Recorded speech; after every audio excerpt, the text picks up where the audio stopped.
आ गए आप। स्वागत करशु तमाરું अपने यूट्यूब चैनल पी क्लासेस ની અંદર। સ્ટુડન્ટ્સ, દિવાળી વેકેશન ચાલી રહ્યું છે અને હવે ટૂંક જ સમયમાં દિવાળી પણ આવવાની છે અને હા, તમારી એક્ઝામ પણ પૂરી થઈ ગઈ અને મેં તમારા માટે તમારા વિજ્ઞાનની અંદર જે કચાશ મને જે કચાશ લાગી એ કચાશ મેં તમારી દૂર કરી। એના માટે મેં તમારા પ્રકરણ 1માં મેં તમને રાસાયણિક સૂત્રો બનાવવાના 3 વિડીયો બનાવ્યા અને પ્રક્રિયાને સમતોલિત કરતા પણ શીખવાડી। મારો એક મિશન પૂરો થઈ ગયો, મેં વિચારેલું એ થઈ ગયું। હવે મેં એવું વિચાર્યું છે કે હવે હું આ જ વેકેશનનો ઉપયોગ કરીને વિદ્યાર્થીને એડવાન્સ લેવલ પર લઈ જઈશ। યસ સ્ટુડન્ટ્સ, વેકેશન ચાલે છે, આઈ નો, મને ખબર છે, બરાબર, પણ હવે હું તમારું જે સેકન્ડ એક્ઝામની અંદર મતલબ હવે જે તમારું નવો સિલેબસ બાકી છે હજુ, બરાબર, વિજ્ઞાનમાં જે પ્રકરણ બાકી છે એની હું તમને અહીંથી શરૂઆત કરી આલું છું। આ વિડીયોની અંદર હું તમને ધોરણ 10ની અંદર ચેપ્ટર નંબર 4 પ્રકરણ 4 કાર્બન અને તેના સંયોજન ચેપ્ટરની શરૂઆત કરવા જઈ રહ્યો છું। તો આ વિડીયોના એન્ડ સુધી બન્યા રહો, તમને આમાં ઘણી બધી મજા આવશે। સ્ટુડન્ટ્સ, હવે આપણે એની પ્રસ્તાવના જોઈએ તો જો સ્ટુડન્ટ્સ, આપણે આપણા ઘરની આજુબાજુ અને આપણા ઘરની અંદર ઘણી બધી એવી વસ્તુઓ છે જે અલગ અલગ વસ્તુમાંથી બનેલી છે। તમે જ્યારે તમારી ટેક્સ્ટ બુક ખોલશો ને એમાં તમને સૌથી પહેલાં એક પ્રવૃત્તિ આપેલી છે, એમાં તમારે જોવાનું કે તમારા ઘરની અંદર જે વસ્તુ હોય એ કઈ કઈ વસ્તુમાંથી બનેલી હોય, ધાતુમાંથી કઈ વસ્તુ બનેલી હોય, અધાતુ, એવી એક તમને પ્રવૃત્તિ આપી છે। એની વાત આપણે નથી કરતા, આપણે સીધા પોઈન્ટ પર આવીએ છીએ જે તમારા માટે ઇમ્પોર્ટન્ટ હોય। તો સ્ટુડન્ટ્સ યાદ રાખજો, આ ચેપ્ટરનું નામ છે કાર્બન અને તેના સંયોજન। તો આ ચેપ્ટરમાં પહેલાં તમારે કાર્બન વિશે ભણવું પડશે અને જ્યારે તમે કાર્બન વિશે ભણી લેશો તો તમારે એના સંયોજન બનાવવાના અને એની પ્રવૃત્તિ કરીને એની પ્રક્રિયાઓ પણ કરવાની છે। તો એના પહેલાં થોડી કાર્બનની વાત કરીએ। દેખો સ્ટુડન્ટ્સ, કાર્બન છે ને આમ તો એક અધાતુ છે અને એક તત્વ છે અને જે કાર્બન છે એનો પરમાણુ ક્રમાંક 6 છે અને એની ઇલેક્ટ્રોન રચના શું છે, 2 અને 4 છે। પણ આપણે મેન વાત કરીએ, તમારી પરીક્ષામાં પૂછાશે એવી વસ્તુ તમે યાદ કરું કે સ્ટુડન્ટ્સ આ કાર્બન છે ને, કાર્બન, હા, આ કાર્બન જે છે એ પૃથ્વીના પોપડાની અંદર પણ છે, પૃથ્વીના પોપડામાં એટલે કે જમીનની અંદર। તમારે યાદ રાખવાનું છે કે કાર્બન આપણને કઈ કઈ જગ્યાએથી મળી શકે।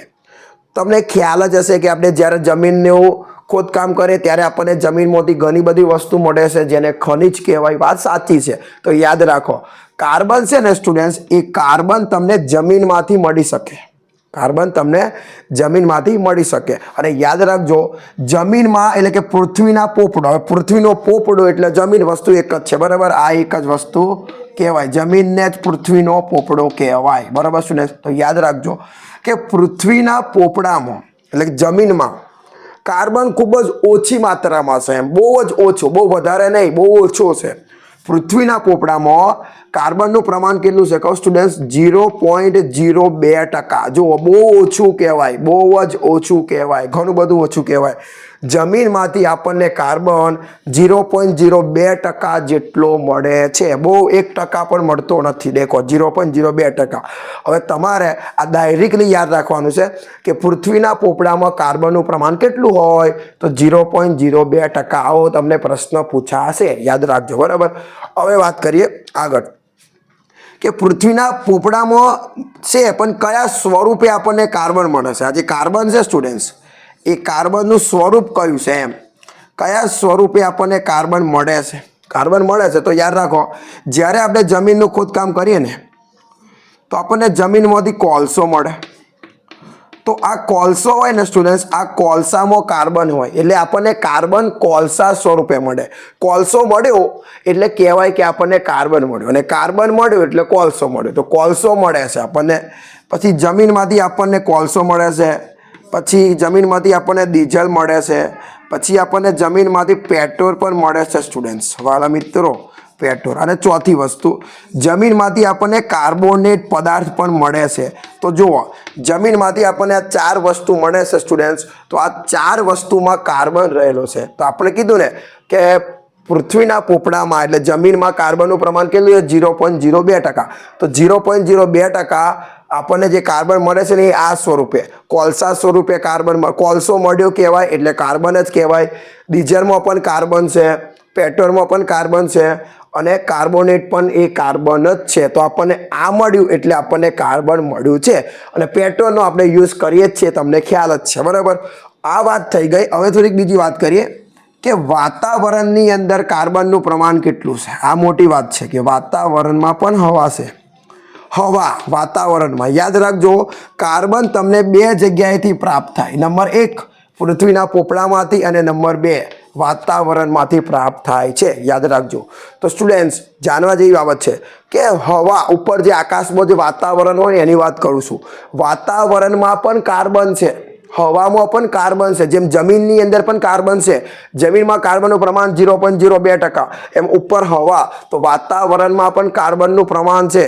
તો વાતાવરણમાં સ્ટુડન્ટ્સ કાર્બનનું પ્રમાણ કેટલું છે કહું? 0.02%. જો આ તમારે યાદ રાખવાનું છે કે પૃથ્વીના પોપડામાં 0.02% છે અને વાતાવરણમાં 0.03% છે. કયા સ્વરૂપે મળે છે એ પણ યાદ રાખવા જેવી બાબત છે. તો યાદ રાખો, વાતાવરણમાં કાર્બન હે ને એ કાર્બન ડાયોક્સાઇડ વાયુમાં રૂપાંતર થઈ ગયો હોય, એટલે કે કાર્બન ડાયોક્સાઇડ વાયુ હોય. સમજાવું શું કહું છું તમને, સમજાવું હજુ. વાયુ મને એકવાર લખી લેવા દો, CO2. દેખો સ્ટુડન્ટ્સ, જમીન હોય ને જમીન, તો જમીનમાં કોલસો હોય, એ કોલસામાં કાર્બન હોય. જમીનમાં ડીઝલ હોય તો એ ડીઝલમાં કાર્બન હોય. પેટ્રોલ તો એ પેટ્રોલમાં કાર્બન હોય. કાર્બોનેટ તો કાર્બોનેટમાં કાર્બન હોય. તો આપણને કાર્બોનેટ મળ્યું એટલે કાર્બન મળ્યો, કોલસો મળ્યો એટલે કાર્બન મળ્યો. એમ હવા હોય તો એ વાતાવરણમાં કાર્બન ડાયોક્સાઇડ વાયુ છે. જેમ ઓક્સિજન વાયુ છે, હાઇડ્રોજન વાયુ છે, એમ કાર્બન ડાયોક્સાઇડ વાયુ છે. અને એમાં તમે જોઈ શકો છો કે કાર્બન છે.